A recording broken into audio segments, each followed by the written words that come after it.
Okey, jadi pada episod kali ini saya ingin mengupas apa yang telah saya tulis dalam majalah Fardu Ain edisi 3. Tuan-tuan boleh dapatkan di pasaran kalau nak baca. Okey. Dalam kolom Ibadah Muslimah majalah Fardu Ain edisi 3, saya telah menulis tentang bagaimana fashion dapat memvirus akidah kita. Agak tajam sikit dia punya tajuk dia, memvirus akidah kita. Maksudnya virus biasanya kita akan kaitkan dengan sesuatu yang dapat menyakitkan ataupun merosakkan tubuh badan kita. Jadi bagaimana fashion yang kita kenakan, fashion bagi seorang muslimah, seorang wanita, seorang perempuan dapat memvirus akidah yang ada pada diri kita, iman yang ada pada diri kita. Baiklah, sebelum saya mengupas lebih panjang, seperti yang saya tulis dalam majalah Fardu Ain juga, saya ada tulis cerita pada edisi kali ini. Jadi saya akan bawa cerita itu kepada tuan-tuan dan puan-puan. Baiklah, ceritanya begini. Saya dulu belajar di Indonesia. Jadi setelah saya balik daripada Indonesia dan mula bekerja di Malaysia, maka saya pun membuat temu janji dengan beberapa orang kawan lama saya waktu sekolah dulu untuk berjumpa di KL, nak lepaskan rindu, nak bertukar cerita. Okey, pada satu hari kami pun berjumpalah, saya dan seorang kawan saya. Okey, cerita ini tidak dikategorikan sebagai mengumpat ya, sebab saya nak bawa kebaikan, mesej yang ada dalam cerita ini kepada tuan-tuan dan puan-puan. Baik, apabila kami membuat temu janji di sebuah mall terkemuka di KL, okey, akhirnya saya dengan dia pun berjumpa.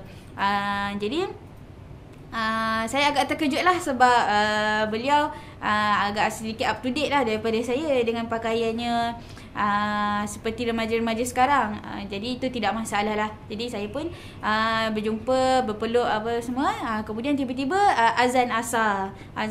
Jadi bila azan asar, dia dan saya sama-sama bersetuju lah untuk pergi ke masjid yang berhampiran dan menunaikan solat bersama. Jadi kami pun pergi ke masjid yang berhampiran, ambil wudu apa semua, dan kemudian masuk ke dalam masjid dan nak solat berjemaah. Jadi saya dengan pakaian saya seperti inilah, pakai jubah dan tudung. Kemudian jadi saya tidak memerlukan telekung untuk bersembahyang kerana bagi saya sudah komplit dan aurat saya sudah ditutup dengan sempurna. Jadi saya tunggu dia kat situ. Dia sedang mencari telekung, sebab waktu tu dia pakai cingan pendek dan seluar jeans lah. Kemudian saya tunggu dia cari telekung. Lama saya tunggu, saya tengok dia tak sampai-sampai lagi sebelah saya. Jadi saya pergi dari dekat dia, kenapa, ada masalah apa? Dia kata pasal muka dia masam. Dia kata telekung kat sini busuk semualah. Dia cakap ada hingus, ada lipstick, ada macam-macam benda kan. Saya pun ambil telekung tu, saya tengok, weh betul ni, kalau saya pun memang tak sanggup nak pakai. Memang bukan main-main punya busuk, memang busuk betul. Jadi saya kata okeylah, kalau macam ni daripada dia pun terganggu solat ataupun boleh jadi najis juga sebab ada macam-macam benda yang melekat dekat telekung tu. Jadi saya kata tak apalah, kalau macam tu saya solat dulu. Kemudian nanti kalau saya dah selesai solat nanti, saya bagi dia pinjam jubah saya dengan stokin, dengan tudung semua. Kemudian dia boleh solat lah macam mana saya solat. Kemudian saya pun memberi dia pinjam. Saya dah selesai solat, saya pun memberi dia pinjam pakaian saya lah. Saya kebetulan ada pakaian lain di dalam, jadi saya bagi dia pinjam. Dan akhirnya dia pun bersolat. Selepas bersolat, kami pun pergi restoran untuk makan dan berbual-bual lah. Bila kami dah duduk, bila kita dah duduk semua, dia pun membuka cerita. Dia cakap, beruntunglah sebab kau dapat solat walaupun tak pakai telekung. Dia cakap macam tu. Saya gelak je lah kan. Kemudian saya kata, dia kata aku tak macam tu. Jadi di situlah bermulanya topik perbincangan antara saya dengan dia. Dan topik ini yang saya jadikan bahan untuk saya menulis dalam majalah Fardu Ain. Dan juga saya rasakan semua para wanita, para adik-adik perempuan, para muslimah di luar patut tahu tentang perkara ini. Okey, sebenarnya apa yang telah Allah syariatkan kepada kita sebagai seorang perempuan, iaitu menutup aurat, kecuali muka dan tapak tangan, pasti ada hikmahnya. Allah tidak saja-saja je suka, okey, perempuan kena tutup semua aurat, lelaki tak apa, daripada pusat sampai lutut. Adakah itu tidak adil dalam Islam? Jadi saya katakan bukan tidak adil, pasti ada hikmahnya kenapa Allah menetapkan syariat yang begitu, menyuruh wanita menutup aurat. Lelaki ada batas-batas aurat yang tertentu yang berbeza dengan wanita. Jadi apa hikmahnya Allah menetapkan syariat itu? Baiklah, sebelum kita mengkaji hikmahnya, suka saya nak katakan bahawa bagi seorang wanita, bagaimana aurat yang telah Allah gariskan dia untuk keluar daripada rumah, begitu jugalah aurat yang dia kena tutup sewaktu dia hendak menunaikan ibadah solat. Jadi kalau dia keluar rumah macam tu, kalau dia sempurna tutup aurat, maka pakaian yang dia pakai tu dia boleh bawa untuk sembahyang selagi pakaian itu tidak terkena najis. Sudah tentulah pakaian itu harus menutup aurat, tidak menampakkan rambut, tidak menampakkan kaki, tidak menampakkan sesuatu tubuh badan dia. Jadi apabila dia memakai pakaian yang sempurna, apabila hendak keluar rumah, maka tidak akan ada masalah untuk dia menunaikan solat. Dia tak perlu nak bawa beg lagi satu isi telekung pula ke, ataupun nak bawa persalinan pakaian lain untuk menunaikan solat ke. Dia tidak perlu untuk menyusahkan diri dia. Maka lihat atau tidak bahawa syariat yang telah Allah takdirkan, yang telah Allah berikan, telah Allah turunkan, pasti ada hikmah di sebaliknya, ada kemudahan bagi seorang manusia. Cuma kita saja hendak memikirkan ataupun hendak melakukan ataupun tidak perkara itu. Jadi macam lelaki pun sama juga. Jadi aurat dia antara pusat dan lutut. Kalau dia keluar pakai seluar pendek tapi bawah daripada lutut, itu bukan alasan dia tak boleh solat, sebab dia telah menutup aurat sebenarnya. Jadi tidak semestinya kena pakai kain plekat ke ataupun jubah ke apa ke, tak semestinya. Asalkan dia mematuhi syarat-syarat aurat yang telah ditetapkan, maka dia boleh solat. Jadi sebab itu solat ini bukanlah ibadah yang mudah-mudah saja kita nak tinggalkan. Kita rasa nak solat, kita solat. Kita rasa tak nak solat, kita tak payah solat. Jadi tidak. Solat adalah ibadah yang pertama yang akan dihisap oleh Allah sewaktu kita di akhirat nanti. Kita akan ditanya, kamu menunaikan solat ke tidak? Kenapa kamu tak menunaikan solat? Kalau kita jawab kepada Allah, saya tak menunaikan solat sebab baju saya, waktu tu saya pakai baju nampak tangan. Ya Allah, adakah kita memberi jawapan yang benar? Mungkin kan aku sudah katakan bahawa seorang wanita kena tutup aurat. Kenapa kamu tidak tutup aurat? Jadi tidak ada alasan sebenarnya kalau kita mematuhi syarat-syarat yang telah Islam gariskan secara betul. Baiklah, kembali kepada cerita saya dan kawan saya tadi. Saya pun bergurau lah dengan dia. Saya kata, tengok, kau pakai baju seksi-seksi macam ni, pakcik cleaner pun dah menjeling-jeling kat kau daripada tadi. Dia pun malu lah. Dia pun malu, dia pun tarik baju dia, tarik baju sini-sini. Jadi daripada scene yang tadi tu, bila saya kata pakcik cleaner pun nampak dia pakai baju seksi, tengok-tengok dia, dia pun tarik baju dia, kita dapat tengok sunatullah yang Allah letakkan pada diri seorang manusia. Apabila orang lain lihat aurat dia, dia akan rasa malu sebenarnya. Dia akan rasa malu apabila orang lain lihat aurat dia. Cuma kita ni kadang-kadang sebagai seorang manusia suka melanggar sunatullah. Jika Allah telah menggariskan rasa malu, kadang-kadang kita cuba nak melanggar. Kita cuba nak rasa, cuba kalau aku buat macam ni, boleh tak aku tahan rasa malu aku? Cuba nak langgar. Jadi apabila kita telah cuba melanggar garis itu, maka akan terjadilah bencana-bencana, kehancuran-kehancuran. Seperti yang kita lihat pada masyarakat kita pada hari ini. Anak-anak muda dah tak ada rasa malu, jalan keluar sana sini, tak tutup aurat, melakukan maksiat, minum arak. Kerana apa? Kerana kita telah cuba melanggar sunatullah yang Allah letakkan dalam kehidupan seorang manusia. Jadi saya katakan kepada dia, lihat, kalau kita cuba melanggar, Allah kata tutup aurat, tapi kita tidak tutup aurat, akhirnya apa? Kalau orang pandang-pandang kita, kita akan jadi malu sebenarnya. Kita akan jadi malu. Kalau kita hilangkan rasa malu tu, maka hancurlah hati kita, habislah semua maruah kita. Kerana kita telah cuba menghilangkan rasa malu yang semula jadi ada di dalam diri kita. Baiklah tuan-tuan, puan-puan, saya akan sambung lagi sikit lagi cerita selepas ini. Kemudian saya akan huraikan lagi tentang garis-garis panduan menutup aurat bagi seorang muslimah.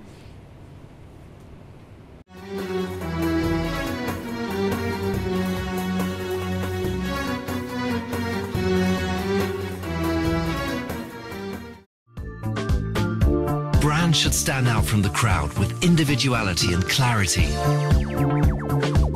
they should be in dialogue with their surroundings, in print, online, and in mobile media. Brands should communicate holistically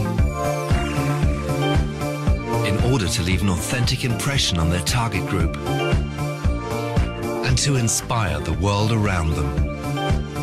With responsibility and commitment, a creative corporate culture, credible messages, sustainable and innovative products,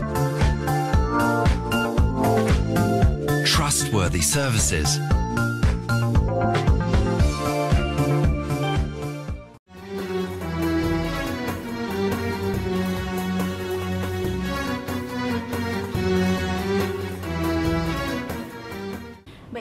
saya nak sambung sikit cerita tentang kawan saya yang tadi tu. Setelah saya kata kat dia, pakcik cleaner tu tengok-tengok dia, jeling-jeling dia, dia pun betul-betulkan baju dia.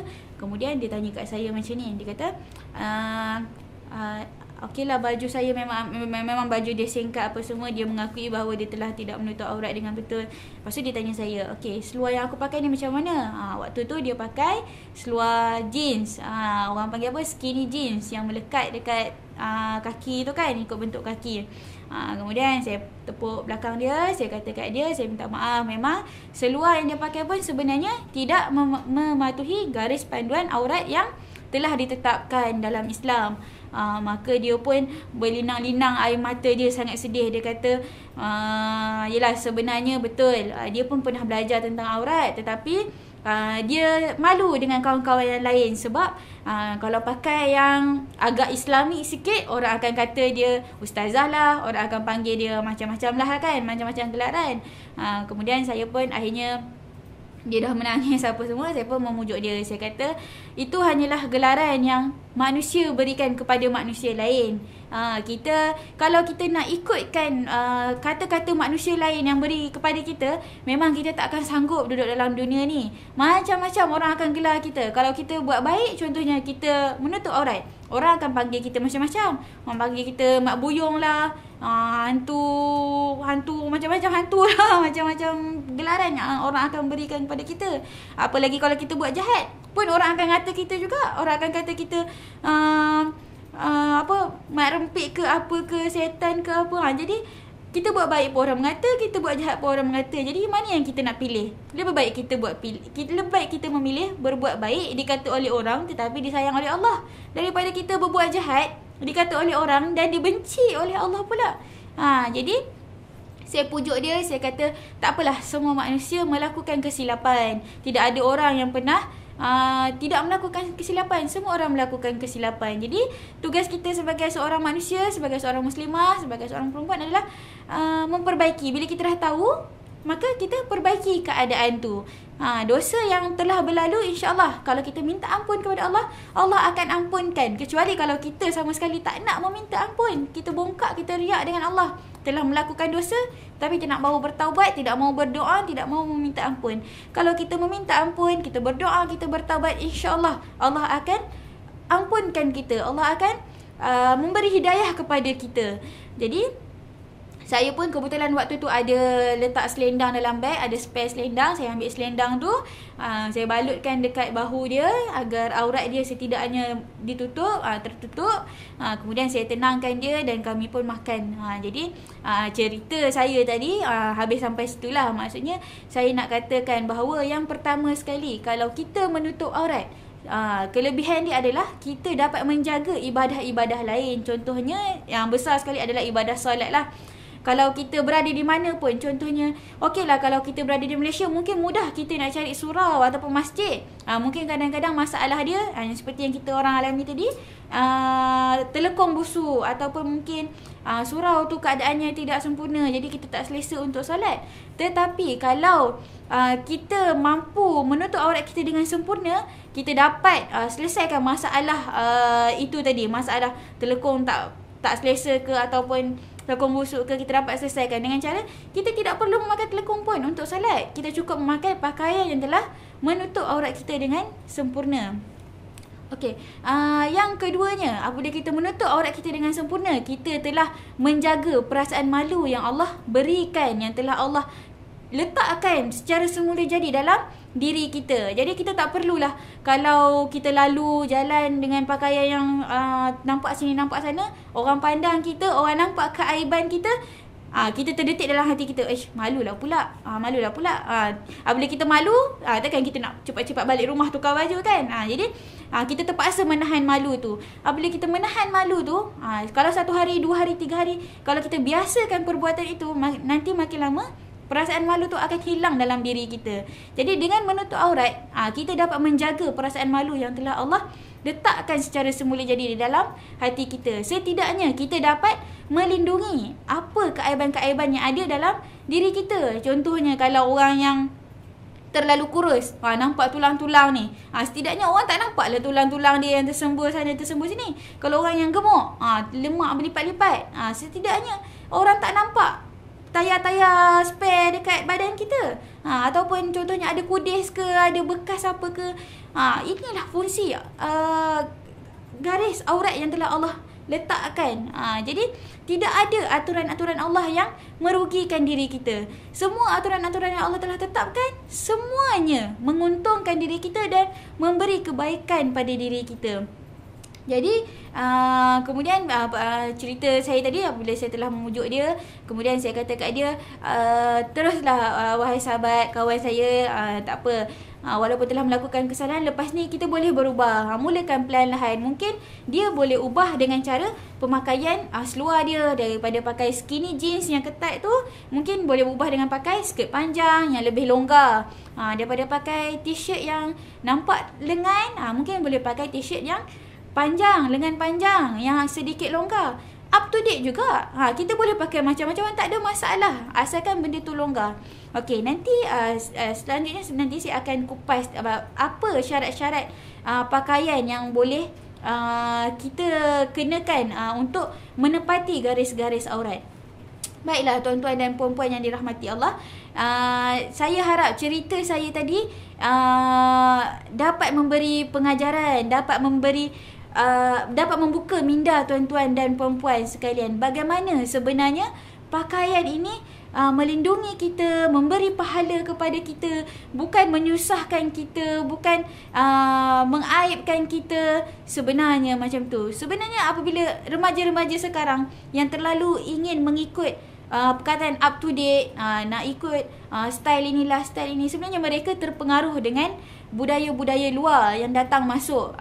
Tengok TV, dengar radio, buka internet, apabila nampak orang barat, orang Korea berpakaian yang menurut mereka adalah cantik, jadi kita rasa macam kalau kita pakai pun cantik juga.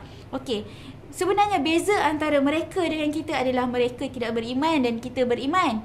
Boleh Allah itu sukakan cantik, semua orang pun sukakan cantik, semua orang suka orang wangi, orang cantik, orang kemas, tapi tidak bermaksud cantik, kemas dan wangi itu adalah sama dengan trend yang dibawa oleh negara-negara luar, negara-negara barat, orang-orang kafir, orang-orang bukan Islam. Sedangkan dalam Islam sendiri pun ada pakaian-pakaian yang boleh kita kenakan dan kita akan nampak cantik, kita akan berbau wangi dan kita akan nampak kemas. Dan sekarang kalau kita tengok, telah banyak butik-butik ataupun sama ada butik sendiri ataupun kedai-kedai online yang menawarkan fashion-fashion muslimah yang menepati garis panduan Islam. Baiklah, selepas ini saya akan terangkan apakah syarat-syarat yang kita sebutkan untuk menutup aurat. Baiklah, kita akan berjumpa lagi setelah ini.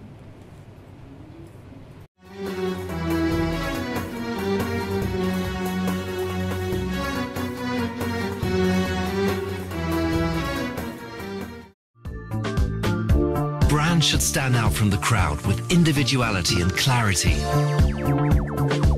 They should be in dialogue with their surroundings, in print, online, and in mobile media. Brands should communicate holistically in order to leave an authentic impression on their target group and to inspire the world around them. with responsibility and commitment. A creative corporate culture. Credible messages. Sustainable and innovative products. Trustworthy services.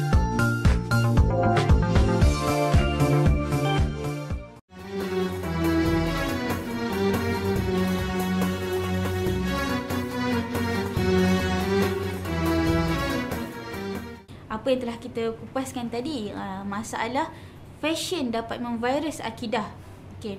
Jadi apa yang dapat saya lihat waktu dalam masa zaman sekarang ni, banyak pakaian-pakaian Islam yang telah dimodernkan oleh beberapa golongan yang agak kurang sikit, kurang menghayati Islam dalam kehidupan mereka.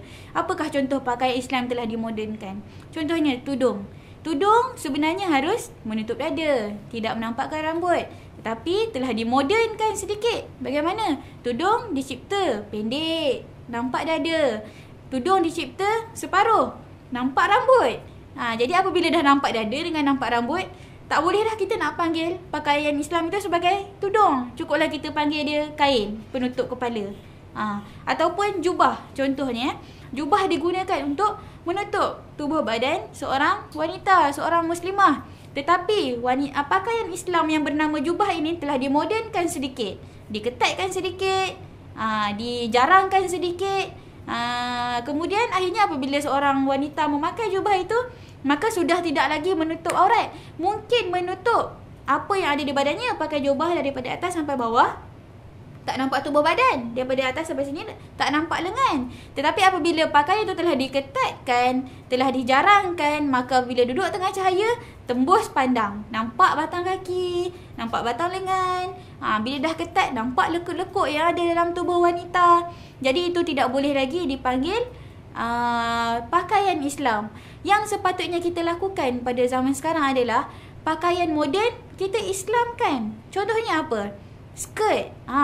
Skirt. Kita boleh Islamkan. Bagaimana kita nak mengislamkan skirt? Kita jadikan dia panjang dan longgar.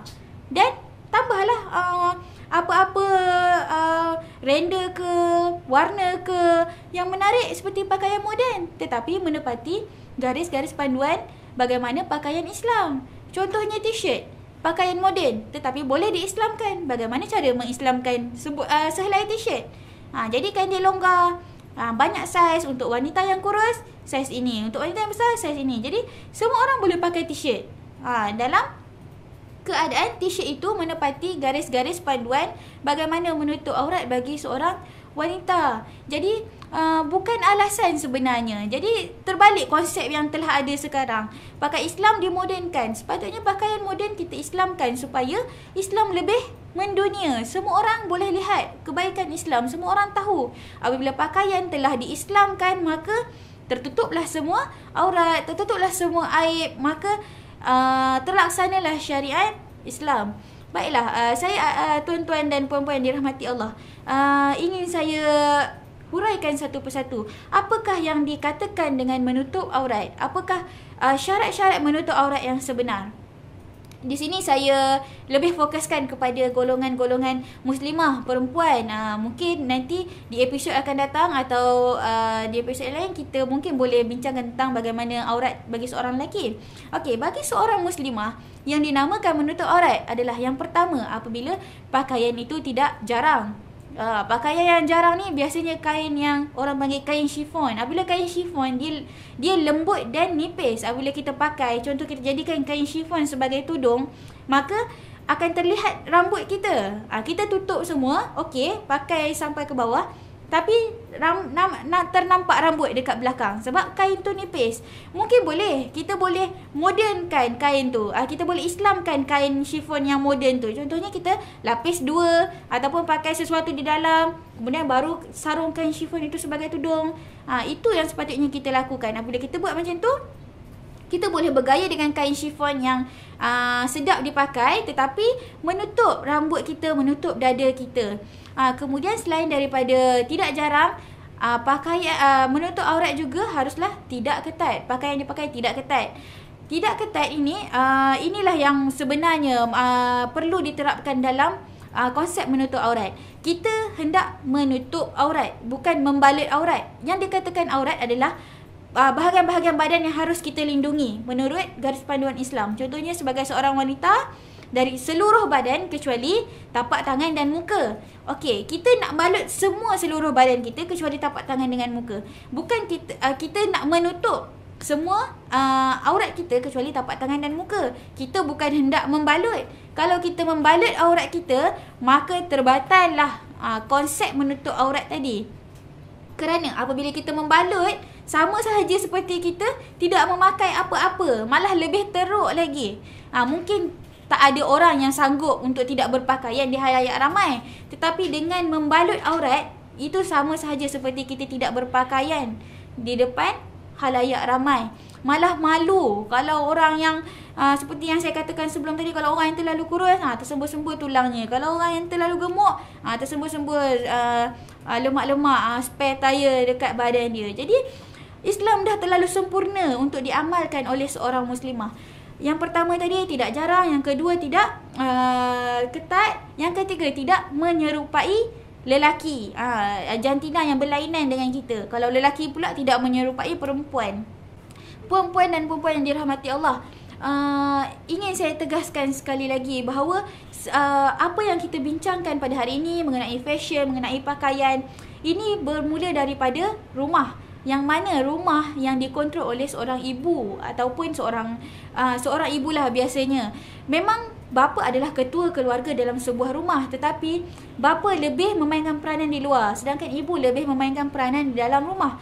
Jadi sebagai seorang perempuan, sebagai seorang muslimah, perkara-perkara asas seperti ini, contohnya menyuruh anak lelaki berpakaian seperti lelaki dan menyuruh anak perempuan berpakaian seperti perempuan dan menutup aurat, adalah tugas seorang ibu, adalah tugas seorang wanita dan adalah tugas seorang muslimah.